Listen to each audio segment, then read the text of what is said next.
Hello guys, tara po, mananghalian po tayo. Yung ulam ko po ngayon ay paksiw lang. Opo, paksiw lang po. Pero marami pong kwento ang paksiw. Baka gusto nyong makinig. Sige, kwentuhan ko lang muna kayo ha, habang kumakain ako.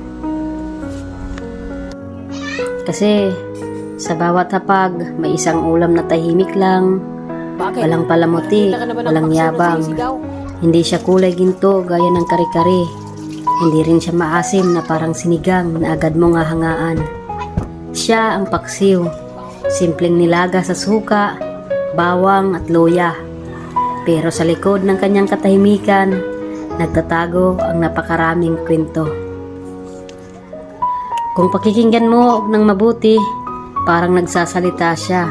Hindi sa pamamagitan ng salita, kundi sa pamamagitan ng lasa, ng amoy, ng alaala, at doon nagsimula ang kanyang hiwaga.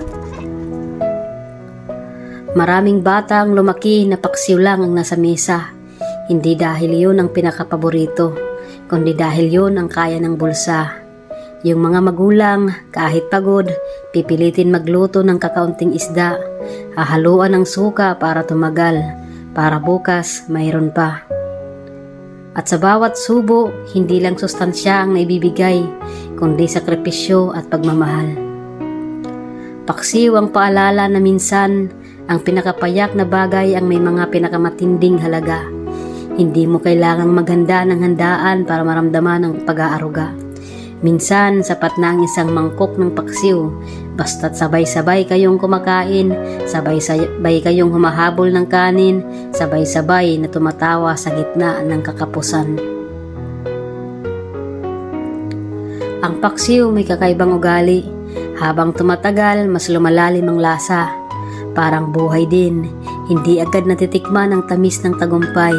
Kailangan mong dumaan sa asim ng kabiguan, sa init ng sakripisyo at sa alat ng pagsubok.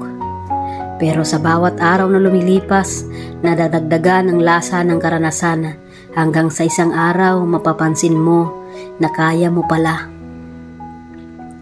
Minsan nga ang paksiw parang araw-araw na routine, paulit-ulit.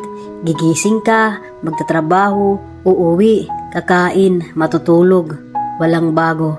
Nakakasawa, pero gaya ng paksiw na mas sumasarap kapag pinatagal, mapapansin mo rin na bawat araw na dumadaan, may nanadagdag na lasa sa iyong pagkatao. Hindi man halata agad, pero dahan-dahan kang hinuhubog ng panahon. At siyempre, hindi mawawala ang hugot ng puso. Ang paksiw parang pagmamahal na hindi flashy. Walang fireworks, walang bonggang paandar, pero matibay, matatag, pangmatagalan. Hindi agad sumisikat, pero kapag natutunan mong pahalagahan, siya pala yung hindi mo kayang pakawalan. May mga tao na parang adobo, agad mong nagugustuhan. May mga tao na parang sinigang, mahasim pero masarap balikan. Pero kapag nakatagpo ka ng isang paksiw, siya yung hindi mo agad makikilala ang ganda.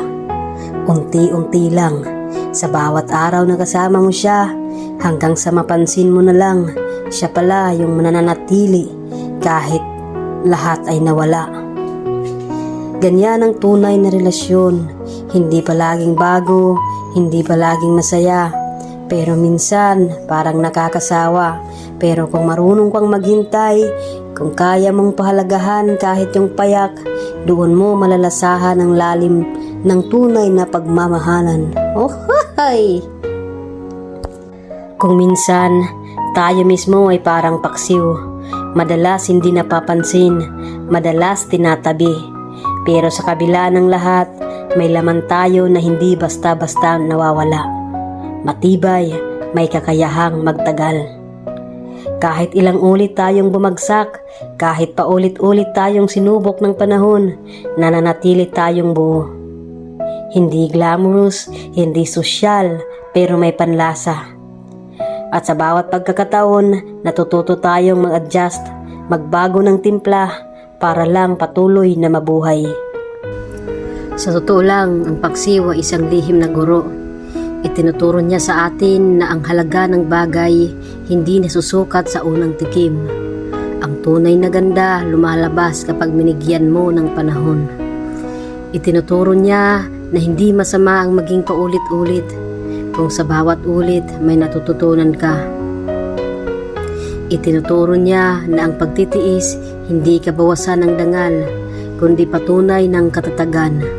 At higit sa lahat, itinuturo niya na kahit simpleng bagay basta't pinahalagahan, nagiging espesyal. Kaya sa susunod na makakita ka ng paksiw sa hapag, huwag mo lang siyang tingnan bilang ulam.